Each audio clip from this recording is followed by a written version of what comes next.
Higgins, Ronell Higgins. You guys all ready? All right.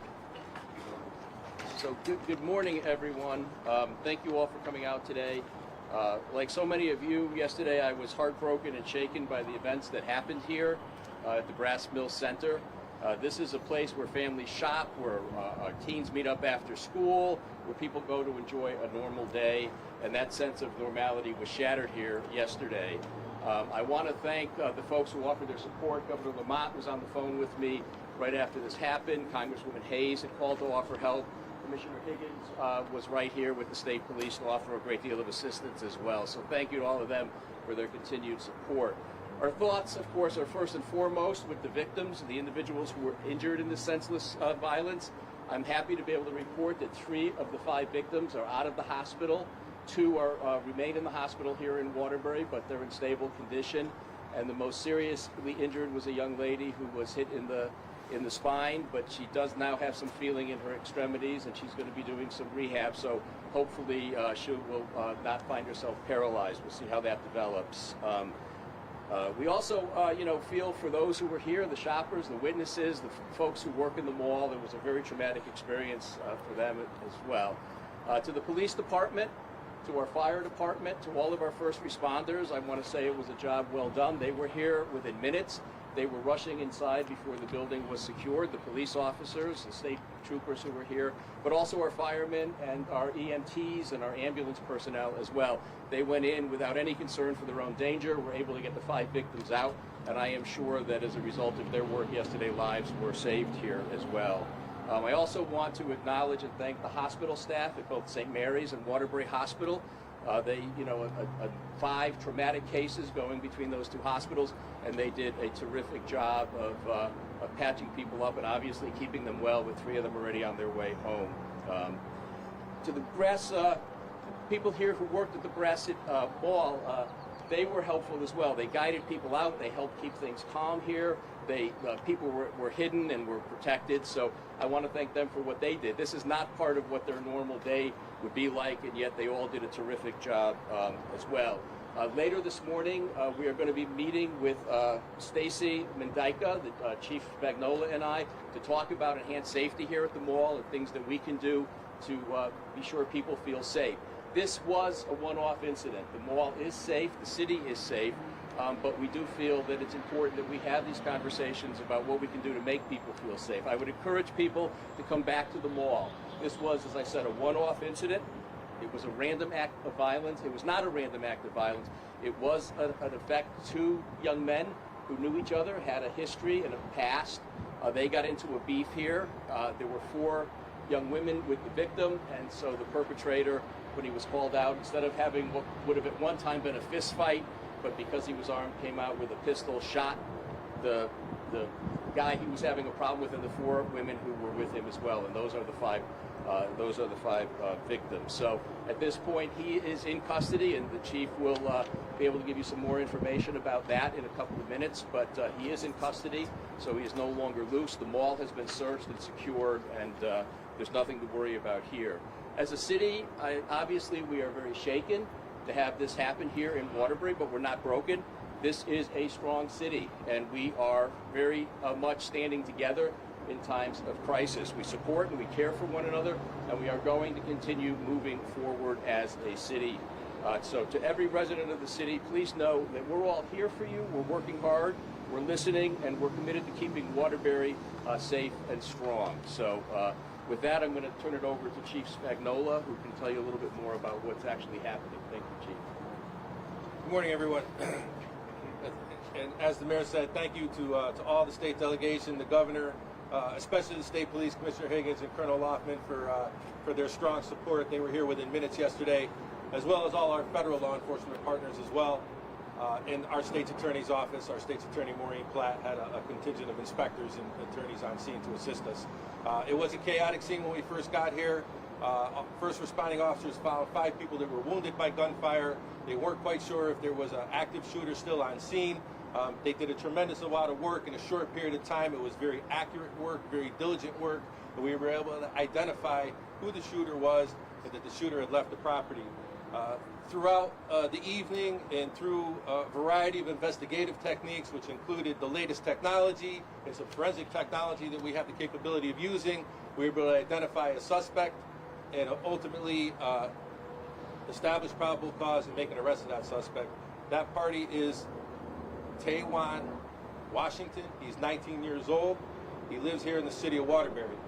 He is currently in custody, being held on a $2 million bond, charged with 5 counts of assault first degree and a number of weapons violation charges. He will be presented in court probably within the next hour or so. The investigation continues on with interviews of witnesses and folks that were at the scene. And as the mayor said, you know, the community, the shoppers, the workers here at the mall really came together.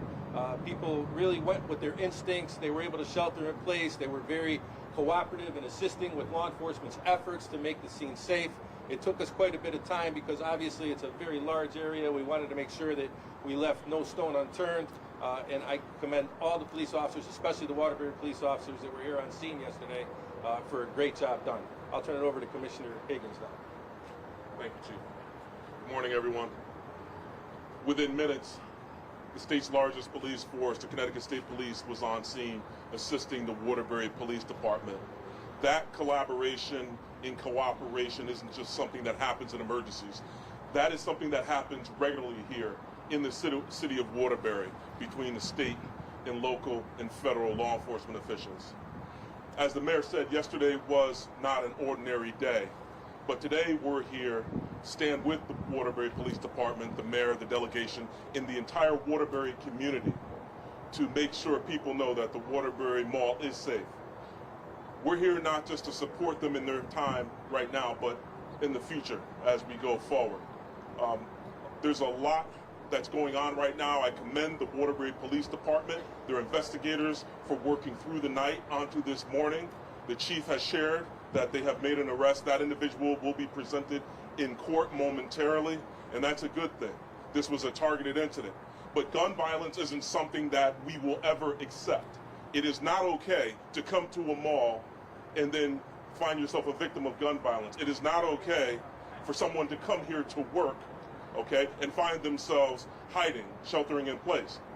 Thankfully, the first responders, the police, the fire, everyone who responded, even those who came to work in the mall that day that found themselves having to assist, we commend them for their efforts, and we thank them. I'm going to turn it over right now to Congresswoman Johanna Hayes. Congresswoman. Thank you, and thank you to Mayor Kornarewski and Chief Spagnola. This is something where it's easy for people to say it's Waterbury, but as we just heard, gun violence is everywhere. No community is off limits, no income bracket, no demographic is safe from the scourge of gun violence. When I saw this yesterday and began to hear the names of the victims and the shooter, these are all people that I know. These are people from this community. We have to do better. Tonight, Grace Baptist Church is opening their doors for a prayer of healing and for the community to come together to pursue solutions. But the irony is that yesterday, literally yesterday in the paper, I was reading that the police department was looking for funds to for grants to prevent gun violence in the city, for ways to work with neighborhood youth, for ways to address this very issue, and not even 12 hours later, we have 5 people injured here at the mall. It seems like no place in our community is safe. I plan to continue to work with the mayor, with the police department, to pursue any federal avenues that we can to get them the funds for those types of programs, because this community is worth saving, and our kids are worth protecting. And making sure that this doesn't happen again, and that our mall is safe, and that people feel safe, shoppers and the people who work here and families all feel safe in this community is something that I am deeply committed to, because again, Waterbury is just like every other community, and nobody is off limits, and everybody should be committed to making sure that we end this epidemic of gun violence. Thank you. And just before I introduce the governor, I also want to acknowledge our state delegation who's here. Senator Joan Hartley is with us, Representative Reyes, Representative Napoli, Representative DiGiovancarlo. They have also been hugely supportive of the city as well, not just now, but always in trying to work to prevent these. And the president of our local NAACP, Wendy Tyson-Woods, is here with us today. She's also a strong partner with the city in trying to address the issues that are causing the violence that we're seeing among young people. So, and with that, I would like to introduce Governor Lamont. Thank you so much for coming down. I appreciate all your support. Thank you, Mayor. And Waterbury strong. This is why we're here today. This is a great city, and it's a city that is safe and getting safer. I want to say this was a terrible tragedy. Hearts and prayers go out to those that were hit hard. I think they're all going to be okay. Fingers crossed. Prayers out there. That's in part because the Waterbury police were here in 3 minutes. That's in part because we got the ambulances there right down to these local churches doing everything we could. But this type of crime is just shocking to me. As the chief said, a lot of the crime, it maybe is one-off, but they know each other. These are not random acts of violence. This started out with some sort of a beef, some sort of an argument. And rather than ending up with a fisticuff, somebody pulls out a semi-automatic and shoots 7 rounds and badly wounds 5 people, like that, just like that. And as Johanna said, we got to do everything we can in the community to make sure we head this off, find out where these sources of friction might be. But I really want to say, on behalf of the people of Waterbury, we're so proud you're here. And don't let these guys scare you. I want you back here in this mall. It's going to be open very soon. And what it means to this community to say we're back on our feet and able to get by this. And Chief, thanks again to you and the state police for responding to this as quickly and promptly as you did. It could have been worse, and it wasn't thanks to you. Thanks, everybody. Thank you. I omitted to mention Representative Butler is with us as well. He's a little short. He's hard to see there. So, but with that, if anyone has any questions for anyone here, we'd be willing to take them. Can you spell the first name of the man who's been charged? Can you tell us if he has a criminal record? And what can you tell us about the firearm?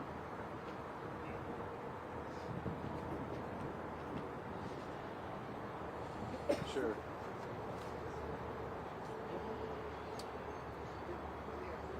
Tajuan, Tajuan, Washington.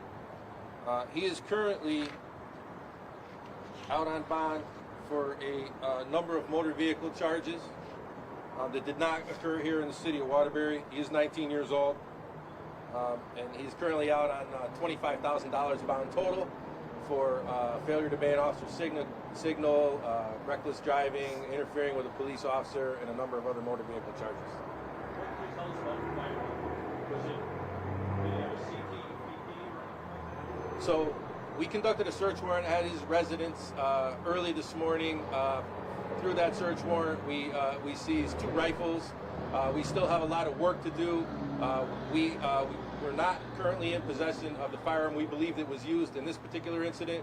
We have seized ballistic evidence here at the scene that matches some ammunition that we've also seized at the house, but that's an ongoing investigation. Can you get more into, Chief, how are you able to arrest him, find him? Again, with the assistance of the state police, using our crime center, using CTIC, some cell phone tracking technology, and a number of different cameras and camera technology that's available to us. Chief, where in the mall did the shooting take place? Right outside of the main entrance here, towards the east, about 2 stores towards the east. The mayor had mentioned that this was a beef between Mr. Washington and another man. Can you get into what that beef exactly was, how the 5 people ended up at the mall at the same time? We're still investigating that. We have some idea on why they may be here, but I really can't comment. We're not completely clear on that right now. Is it connected to social media? I'm sorry? Do you know if it's connected to some sort of social media? I don't know. It may be, but we're not sure. Can you possibly give us an age range of the victims? Yeah, 18 to mid-20s. Where was he arrested? I'm sorry? Where was he arrested? He actually came to police headquarters. We were conducting surveillance on the house, and we located him at the house. As we had surveillance teams out there, we monitored him, his activities. He came with some family members. Surveillance teams were trailing him, and he came right to headquarters. they wanted to report that they were involved in an incident here at the mall. So is it 4 female and 1 male victim? Correct. You mentioned it being a beef type. What caused it to rise to escalate to this level of violence? Look, I don't have an exact answer on why. We're still working on the reasoning on what occurred there. But again, this is a conflict between people that really display poor conflict resolution skills, right? We see this more and more when it comes to violence, especially gun violence, in our community, and frankly, when I talk to my peers across the state and their communities as well. If the conflict resolution skills are just lacking, and people just immediately escalate to this act of violence to resolve issues. Were any of the victims involved in the beef, or was it just bystanders? There were no bystanders. Everybody was involved on some level, right? I'm not sure when the mall will be open. We do anticipate it will be soon. We're going to be meeting with senior management from the mall right after this press conference, and you can try to get that out. I'm sorry, sir? Who's the governor's person? We're going to have some discussions about what the safety and security plan looks like and how we restore confidence in the public to come back to the mall. There is a $2 million grant that the city of Waterbury is requesting funds to fund and avoid and prevent violence. Correct. What could this do in the future? Is it more civilians or police or technology? Where would this $2 million grant to? I think we need to take a look at some of our young people and some of the programs that are servicing our young people, and look more at de-escalation skills, conflict resolution skills. This is a grant that we applied for in partnership with the mayor's office and the public health department. This is not going to be like a police enforcement grant. This is going to be a grant to work on what is impacting folks in their life, on why they can't de-escalate situations, right? Chief, the mall directory shows some kind of Waterbury Police Cadet or Explorer program here. Did you have any members of your team at the mall in that office? What can you tell us about that? And if not, I'm assuming cops got here right away. Less than 3 minutes, the first responding officers were here. At times, certain times of the year, our cadet and our explorer program does activities in the mall. There were no cadets or explorers here yesterday. We also have worked with the mall, used the mall for training, ironically active shooter training. So I think that may have been part of the excellent response that we saw yesterday. Officers are very familiar with this, and this is something that's ongoing that we continue to train on. And in some communities, we're seeing EMS personnel now being given bulletproof vests, Right. things like that. Is that something that's in place here or should be? So there were a variety of EMS personnel that were here yesterday. Some were wearing vests, some weren't. That's a call for their management.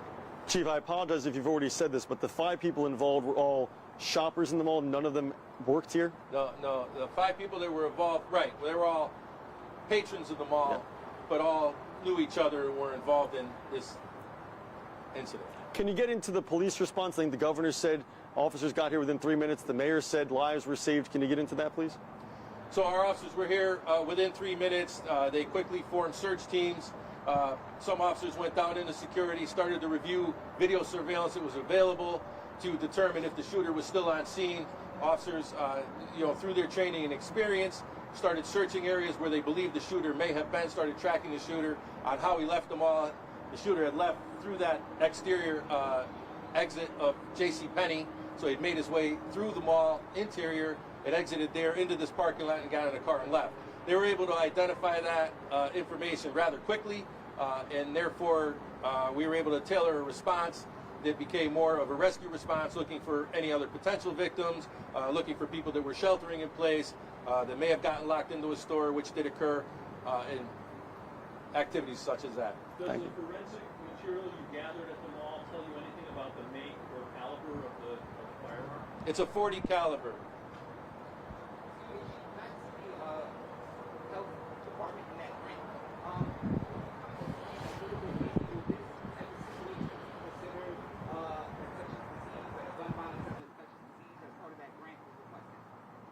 I'm not quite sure, to be honest. I don't have an answer for that, but we do work with the health department because you know, they have a lot of behavioral health components that we can utilize, and they're connected with a lot of nonprofit organizations, so the outreach is much deeper. And just to clarify, you were able to find the weapon that was used? We have not found the weapon that has been used yet. No, we're confident that we have the person responsible for this.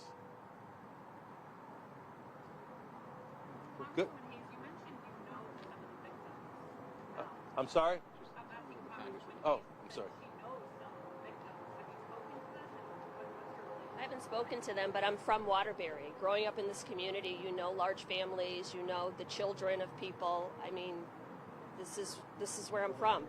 These are large families, Waterbury families, people that you just know. I'm a teacher, you know, kids play sports, you're involved in different things in the community. So what I mean by that is this is not random. These are our kids.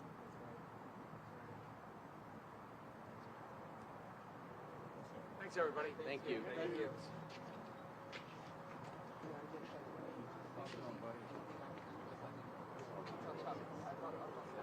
You guys did us proud. It could have been a worse.